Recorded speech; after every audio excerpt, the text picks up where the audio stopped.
Hi guys, welcome to April. It feels great to see you again at Radiance Online Service. And yeah, how's your week guys? Masuk bulan baru nih. Gua berharap semangat kalian juga selalu baru. Nah teman-teman, buat kalian yang mau join ibadah onsite kita, boleh banget nih.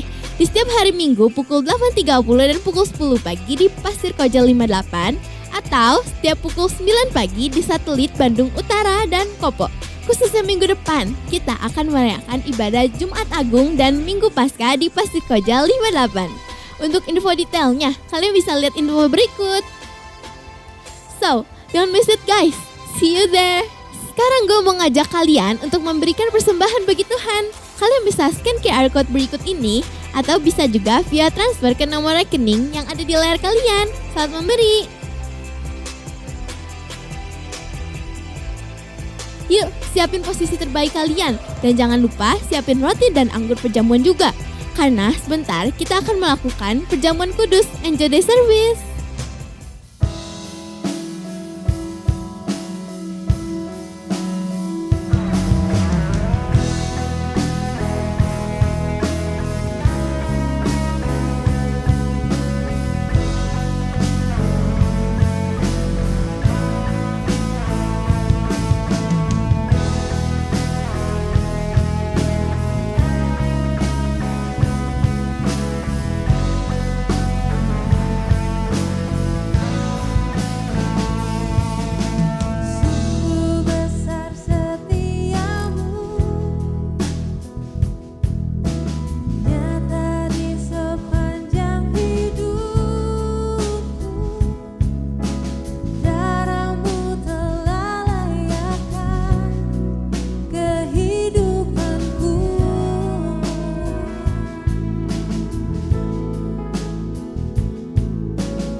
Lukiskan indahnya Kau Tuhan, bagimu segala pujian dan kemuliaan.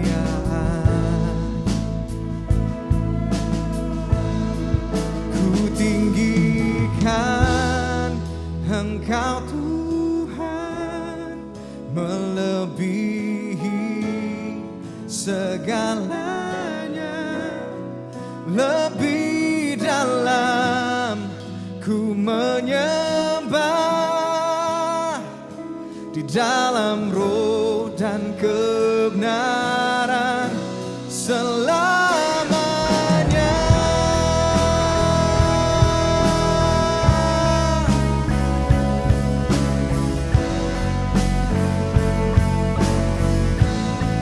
Kami katakan sungguh besar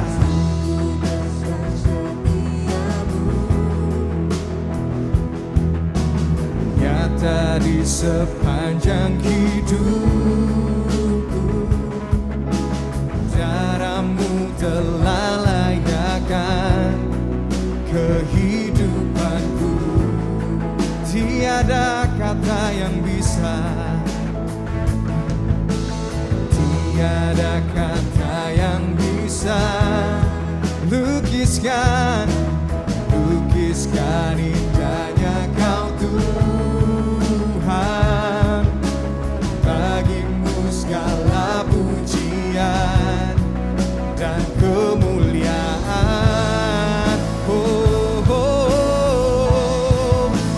Ku tinggikan Engkau Tuhan, melebihi segala.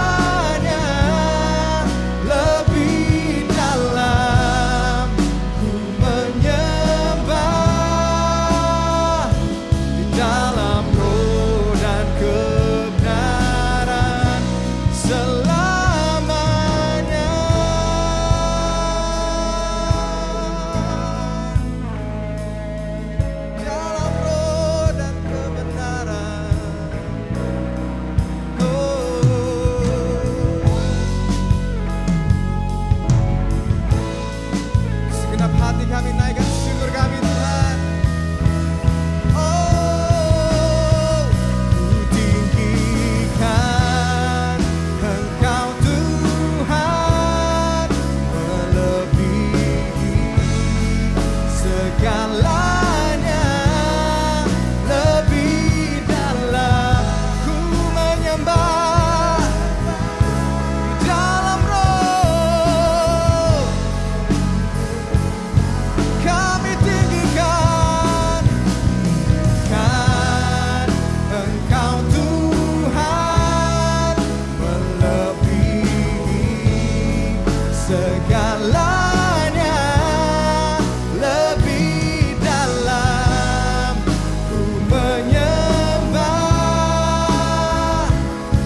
masuk dalam perjamuan kudus untuk memperingati pengorbanan Tuhan Yesus di kayu salib untuk menebus dosa kita. Mari kita mempersiapkan roti dan anggur perjamuan. Adapun perjamuan kudus ini diperuntukkan bagi orang-orang yang telah menerima Yesus sebagai Tuhan dan Juru Selamat secara pribadi. Sebelum kita memakan dan meminum perjamuan kudus ini, mari kita siapkan hati kita dengan memohon ampun atas dosa-dosa kita dan mari kita mengampuni orang-orang yang telah menyakiti hati kita.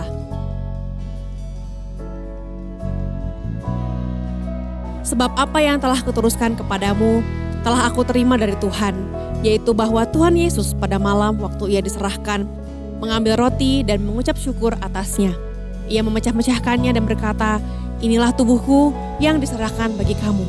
Perbuatlah ini menjadi peringatan akan aku." Mari kita makan roti ini dengan penuh ucapan syukur di dalam nama Tuhan Yesus.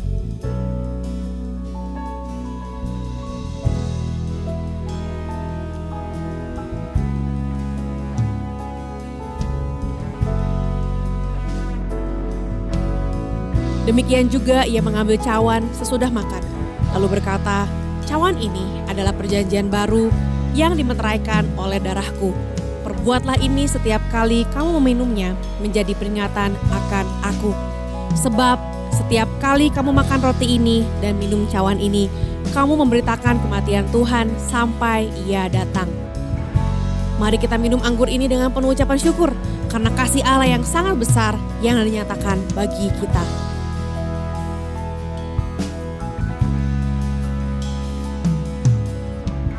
Tuhan Yesus, kami bersyukur atas pengorbanan-Mu di kayu salib, karena Engkau memberikan kami kehidupan, karena Engkau memberikan kami masa depan. Mulai hari ini Tuhan, kami kembali lagi, kami mau melihat tujuan hidup yang Tuhan berikan buat kami dan berjalan di dalamnya dengan setia. Di dalam nama Tuhan Yesus kami mengucap syukur. Mari sama-sama kita menyembah Tuhan. Tinggikan Engkau Tuhan, melebihi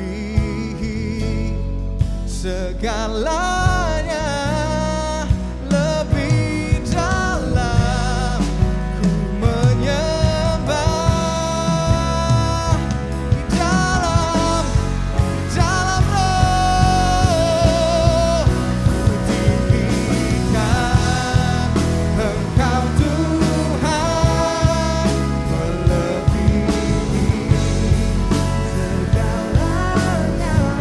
segala-galanya, ku menyembah dalam roh dan kebenaran selamanya.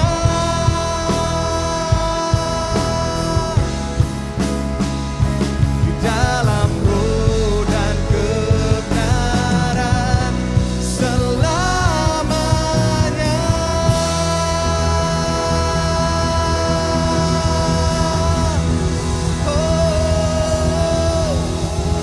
Selamanya, selamanya.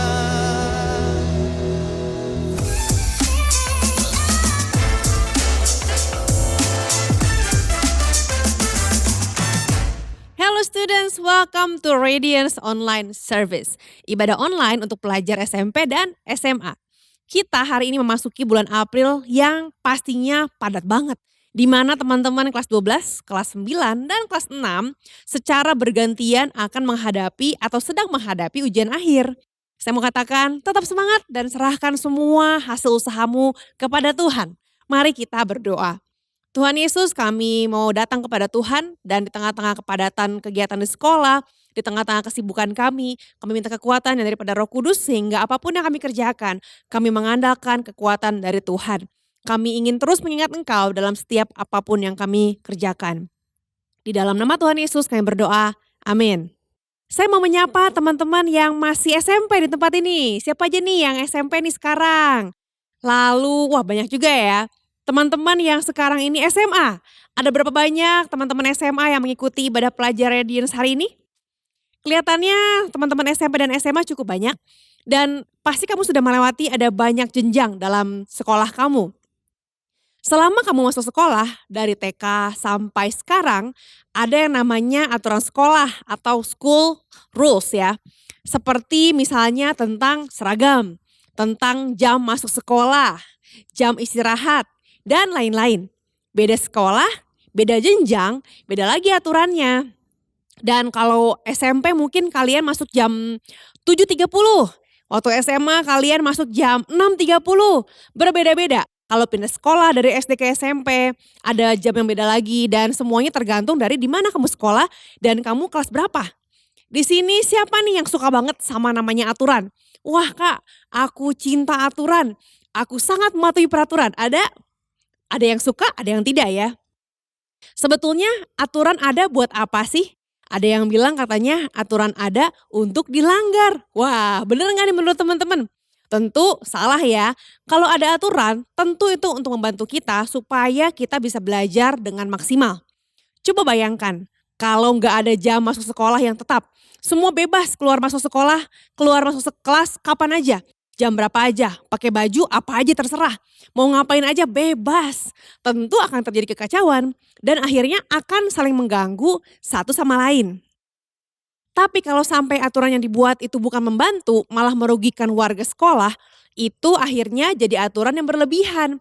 Karena harusnya aturan itu ada untuk ngebantu kita dan ngebuat semua orang nyaman dalam belajar. Bukan ngebuat stres, apalagi sampai ngerugiin ya teman-teman. Nah mendekati Paskah, minggu depan kita akan merayakan Paskah loh, gak kerasa banget ya.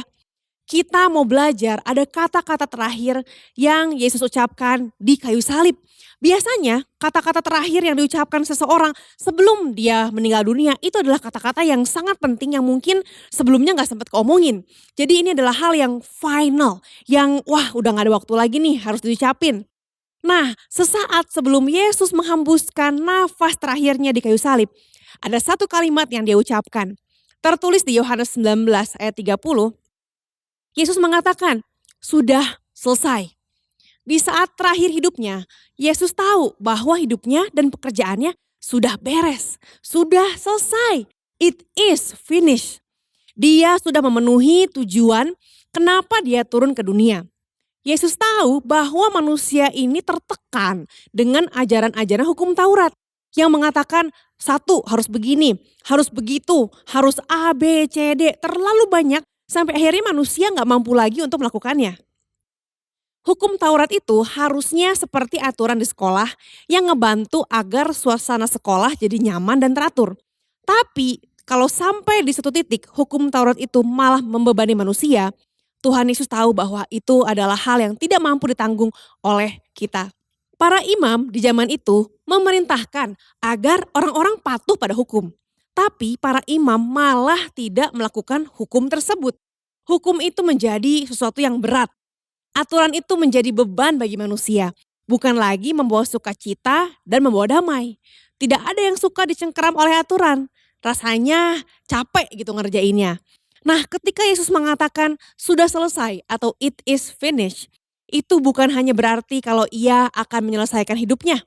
Bukan berarti bahwa udah beres nih hidup saya nih. Bukan hanya itu. Tapi ada makna yang lebih dalam lagi. It is finished dalam bahasa Yunani punya arti sudah lunas. Seperti waktu kita belanja ke toko dan sudah bayar lalu kamu dapat bon. Kalau udah pelunasan kamu akan dapat bon. Kalau tanpa pelunasan kamu gak bisa minta bon karena belum lunas. Dan kalau sudah dapat bonnya, artinya kamu sudah selesai bayar dan barang itu menjadi milik kamu. Artinya waktu Yesus bilang, it is finished, sudah selesai. Artinya hidup kita ini sudah beres dibayar oleh Tuhan. Kematian Yesus artinya sudah lunas bayaran untuk hidup kita. Hidup kita ini bukan lagi hidup yang dicengkeram dosa. Kita udah gak ada utang lagi pada dosa. Dan karena hidup kita ini sudah lunas, Yesus mau mengajari kita bahwa yang pertama, Tuhan Yesus punya tujuan yang jelas ketika ia turun ke dunia. Dan kedua, kalau dia turun ke dunia punya tujuan yang jelas, dia juga pengen agar kita punya tujuan ketika kita hidup di dunia. Nah yang pertama ini, apa sih tujuan Yesus? Di Yohanes 10 ayat 10, menurut TB2 dikatakan begini teman-teman. Pencuri datang hanya untuk mencuri, membunuh, dan membinasakan. Aku datang, Yesus maksudnya, supaya mereka, artinya kita semua, mempunyai hidup dan mempunyainya dengan berlimpah-limpah. Itulah tujuan Yesus. Dia pengen supaya kita mempunyai hidup. Artinya hidup bukan cuma sekedar nafas doang teman-teman. Tapi kita benar-benar menghidupi hidup kita dengan penuh sukacita, dengan penuh kebahagiaan, dengan penuh kepuasan. Karena kita menjalankan sesuatu yang sesuai dengan tujuan kenapa kita diciptakan. Nah semua yang Yesus lakukan, dia mengajar, dia berkhotbah, dia menghibur, menyembuhkan orang sakit. Semuanya dilakukan dengan satu tujuan dan komitmen yang mendalam. Karena ada tujuan yang jelas, maka waktu Yesus menghadapi tantangan, dia tetap bertahan. Kalau nggak ada tujuan, pasti sebagai manusia akan gampang berubah pikiran. Yesus menemukan tujuan yang dia bersedia hidup karena tujuan itu dan mati untuk tujuan itu. Dia menemukan sesuatu yang dia rela hidup untuk tujuan itu dan juga rela buat mati bagi tujuan itu. Yesus mau agar kita juga punya hidup dan mempunyainya dengan berlimpah-limpah. Yesus hidup dan mati untuk satu tujuan yang diberikan Allah kepadanya. Jadi Yesus fokus kepada tujuan itu. Dia gak menyimpang ke kanan atau ke kiri. Dia hanya ingat, oke, saya hidup untuk anak ini. Dia menyebut nama kamu. Dia ingat sama kamu, dia ingat sama muka kamu. Waktu Yesus mau menyerah dia ingat, oh enggak, saya ingat sama anak ini. Saya ingat sama anak yang ini, yang itu. Dia ingat dan dia terus meneruskan perjuangannya. Semua dilakukan untuk menyenangkan Tuhan. Yesus memanggil kita bukan hanya untuk mengasihi Tuhan dengan segenap hati, jiwa, pikiran, dan kekuatan. Tapi juga untuk mengasihi sesama seperti mengasihi diri kita sendiri. Kasih Yesus tidak egois. Dia tidak mau kita mengorbankan orang lain atas nama Tuhan. Tetapi justru kasih Yesus itu seimbang. Mengasihi Tuhan dan mengasihi manusia. Kasih yang tidak menghakimi dan kasih yang menawarkan kebebasan. Ada freedom. Kalau kita sudah mengerti dan mengalami kebebasan karena kasih Allah, maka yang kedua adalah Tuhan Yesus ingin agar kita hidup dengan tujuan. Kita pasti pengen dong punya tujuan hidup. Kalau ditanya siapa yang pengen punya tujuan hidup, semua pasti pengen. Sama seperti Yesus yang punya tujuan hidup, kita juga punya kerinduan untuk punya tujuan, untuk menyerahkan diri kita sepenuhnya kepada Tuhan. Kita tahu kalau di dalam hidup ini ada banyak hal yang bertentangan dengan apa yang kita pelajari di gereja, atau apa yang diajarkan oleh orang tua kita, dan ada banyak hal yang berlawanan dengan kasih Allah. Kayaknya ada banyak hal yang abu-abu, yang sepertinya dosa apa enggak dosa ya, sebenarnya ini bagaimana? Teman-teman, tapi apapun yang kita alami dalam kehidupan kita sehari-hari, di dalam hati kita ingin merasakan kasih Allah yang melampaui semua itu. Kalau ada kerinduan dalam hati kita untuk dekat sama Tuhan, untuk ngerasain kasih Allah, untuk punya tujuan hidup yang dari Tuhan, jangan abaikan hal tersebut. Itu adalah isi hati Tuhan buat kita. Tuhan Yesus ingin agar kita juga punya tujuan hidup. Kalau kita sudah mendapatkan hidup karena Yesus memberikan hidup, maka Yesus mau agar kita juga memberikan hidup kita kepada sesama kita. Tujuan hidup yang kita miliki, yang dari Tuhan, pasti akan memberkati orang banyak dan tidak egois. Dan pasti berdampak besar bagi banyak orang. Kalau kamu mikir, hidup ini cukup dijalani gitu aja deh. Gak usah pusing-pusing, gak usah punya tujuan yang gimana-gimana. Just do it, jalanin aja. Teman-teman, kalau kita pikir, udahlah jalan aja, lihat nanti gimana nanti. Itu adalah hal yang merugikan diri kita sendiri. Kalau kita gak punya tujuan hidup dan kita susah percaya bahwa hidup kita ini berharga dan kita ini jadi susah komitmen dalam suatu hal yang berguna, maka kita akan kehilangan semangat hidup. Jadi gak ada semangat. Kalau gak ada semangat hidup, kerjaan-kerjaan kecil atau tugas-tugas yang gampang pun akan bikin kita terbeban, bikin kita cepet capek, dan bikin kita cepat bosan. Setiap manusia pasti menghadapi pertanyaan yang seperti Yesus pernah hadapi. Pasti setiap kita pernah bertanya-tanya, kenapa ya saya ada di dunia ini? Kenapa saya ada dan lahir di dunia? Untuk apa? Apa sebetulnya mimpi yang aku ingin wujudkan di dalam dunia ini? Apa yang sebetulnya membuat hati saya ini gembira atau senang yang mendalam? Bukan cuma sekedar senang karena makan-makan enak atau karena kita nonton film yang kita pengen. Lebih dalam daripada itu. Dalam hati kita yang terdalam, apa sih sebenarnya yang saya inginkan dan apa sih yang sangat berharga, sangat bernilai buat kita? Awalnya mungkin kita pikir, oh kalau liburan ke luar negeri atau punya barang mahal, punya mobil baru, handphone baru, rumah baru. Saya pikir itu adalah, wah itu tujuan hidup nih. Kayaknya kalau pencapaiannya nyampe, kayaknya bahagia nih. Kita pikir kita akan bahagia. Mungkin kita pikir kalau pembuktian diri bahwa kita mampu, kita sukses, kita berhasil, terkenal, famous, viral, bersinar dan sampai ke puncak, itu adalah sesuatu yang akan membuat kita bahagia. Tetapi sebetulnya bisa aja bahagia, tapi itu adalah keinginan yang egois. Itu adalah yang diinginkan oleh ego kita. Dan ego kita itu akan selalu haus akan pencapaian-pencapaian, akan hal-hal yang sangat konsumtif. Ego kita itu akan selalu craving, akan selalu ingin akan hal-hal yang diinginkan oleh jiwa kita. Dan gak akan pernah puas. Kristus memanggil kita untuk berubah teman-teman. Bukan hanya ingin sesuatu yang konsumtif, yang hanya untuk saya dan saya. Tapi Tuhan pengen agar kita punya tujuan hidup yang bukan hanya untuk diri kita sendiri aja. Tapi hidup untuk Tuhan dan untuk sesama kita manusia. Frederick Buechner, seorang pengkhotbah dan penulis dari Amerika mengatakan, "The place God calls you is the place where your deep gladness and the world's deep hunger meet." Tempat Tuhan memanggil kamu atau panggilan hidup kamu, itu adalah tempat bertemunya sukacita terbesarmu dan kebutuhan terbesar dunia. Waktu kita sampai dan menemukan titik temu itu, pertemuan antara sukacita kita dan kebutuhan dunia, hal itu akan membuat kita tersadar. Ini dia tujuan hidupku. Ini dia, that's why I'm created for. Aku diciptakan untuk melakukan hal ini. This is what my life is about. Dan hal itu biasanya bukan tentang kenyamanan hidup atau tentang konsumerisme. Bukan tentang beli-beli ini, beli-beli itu. Biasanya bukan tentang itu.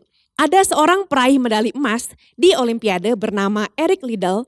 Dia mencetak rekor dunia di lari 400 meter pada Olimpiade tahun 1924. Setelah memenangkan medali emas, Eric Liddell ini menjadi misionaris di Cina dan dia meninggal dunia di kamp konsentrasi Jepang.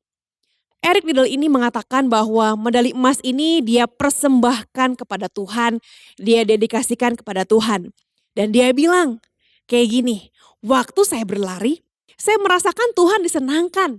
Dia bilang bahwa waktu dia berlari, it make God feel pleasure. Tuhan disenangkan ketika saya berlari. Teman-teman, kira-kira kapan ya kita merasakan kalau Tuhan disenangkan? Di dalam situasi apa ya? Kita benar-benar merasa bahwa hidup kita ini berharga dan kita bisa jadi diri kita sendiri. Di saat apa kita merasa benar-benar bersuka cita?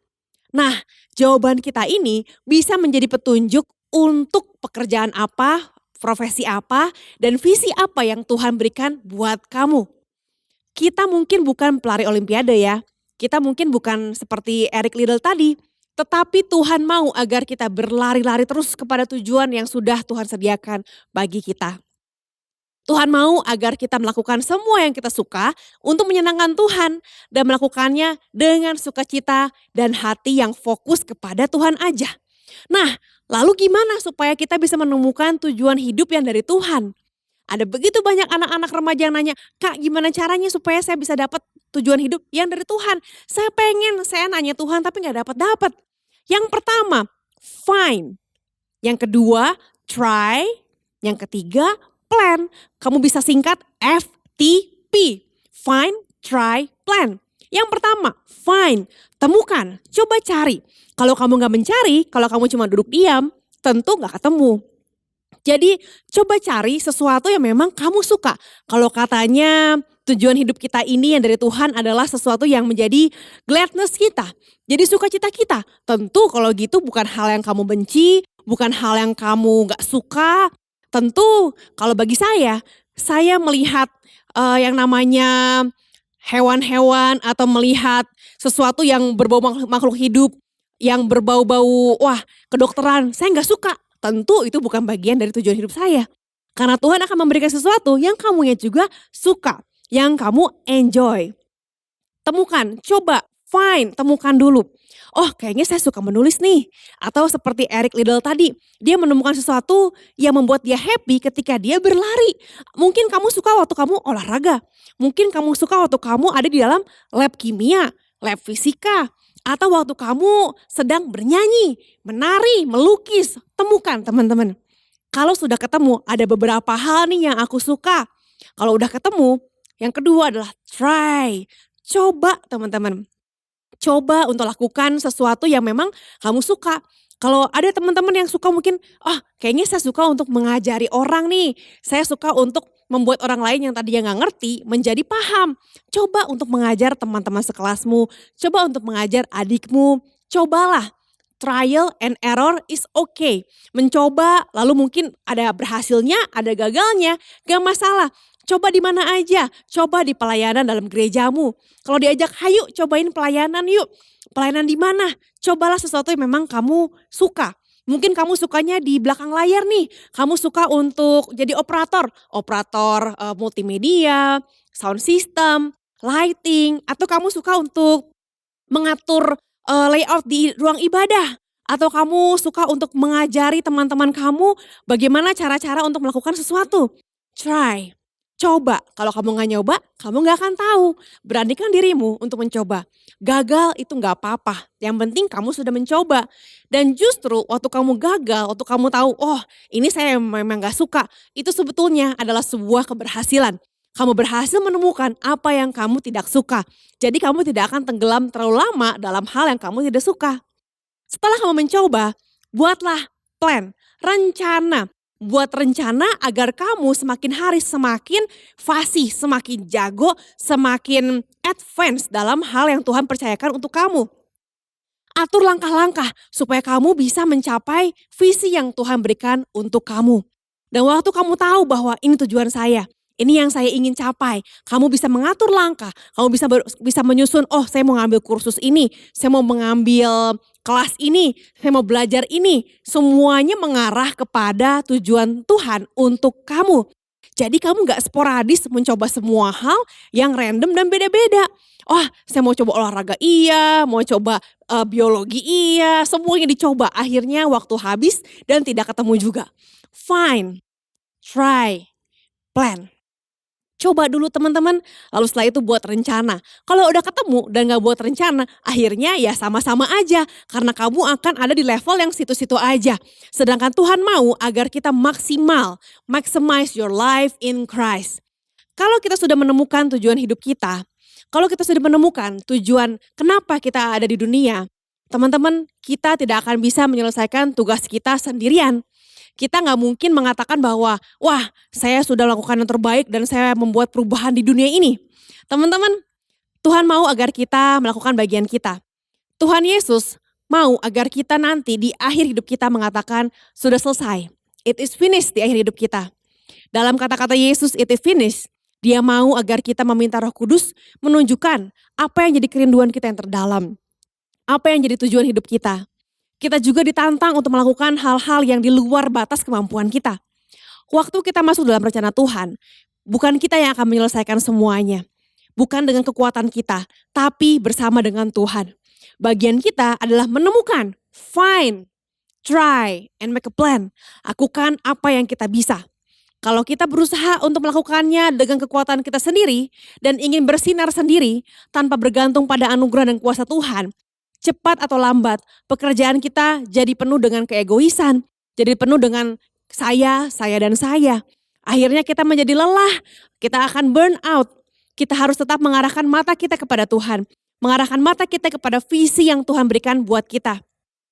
Kita perlu beristirahat di dalam kuasa salib Kristus. Kita bukan superhero yang bisa menyelamatkan dunia ini sendirian.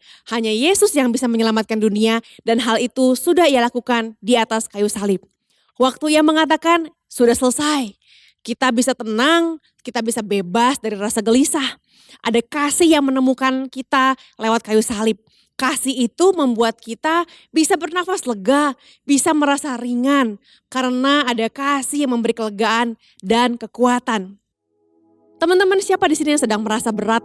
Siapa di sini yang sedang merasa bahwa hidup kamu ini dalam keadaan di perbatasan? Kamu merasa burn out. Kamu sudah lama tidak merasa tenang. Hari ini sebelum kamu maju, sebelum kamu menemukan tujuan hidup dan lain-lain, terimalah Yesus dalam hidupmu. Terimalah Tuhanmu dalam hatimu. Dia yang akan membuat kamu menemukan tujuan hidup kamu. Kalau kamu belum pernah menerima Tuhan Yesus sebagai Tuhanmu, hari ini saya mau ajak kamu untuk mengikuti saya berdoa. Tuhan Yesus, saya mengakui saya orang berdosa. Saya tidak mampu berjalan sendirian. Saya lelah berjalan dengan kekuatan saya sendiri. Hari ini saya menerima Engkau menjadi Tuhan dan Juru Selamat. Saya undang Engkau untuk masuk dalam hidup saya dan menyelamatkan saya dari hukuman dosa. Mulai hari ini saya mau mendedikasikan hidup saya untuk memuliakan nama Tuhan.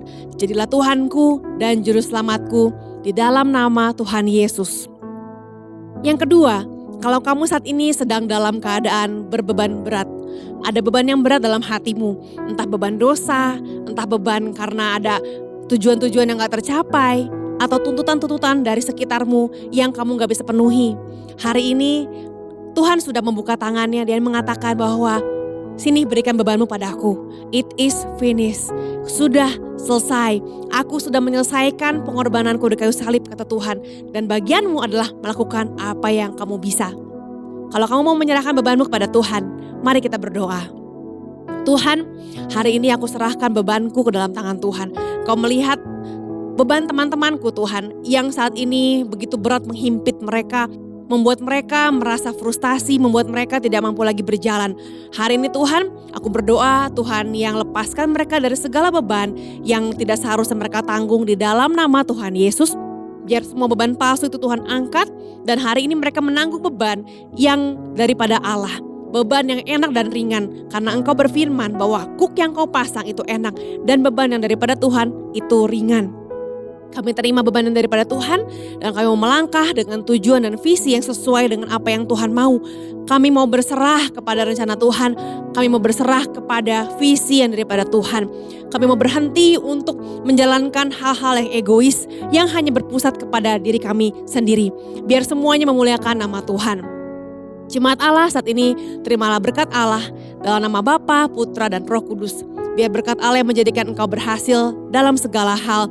Dan biar dalam 1 minggu menjelang Paskah ini ada hal-hal yang membuatmu merasa dibebaskan.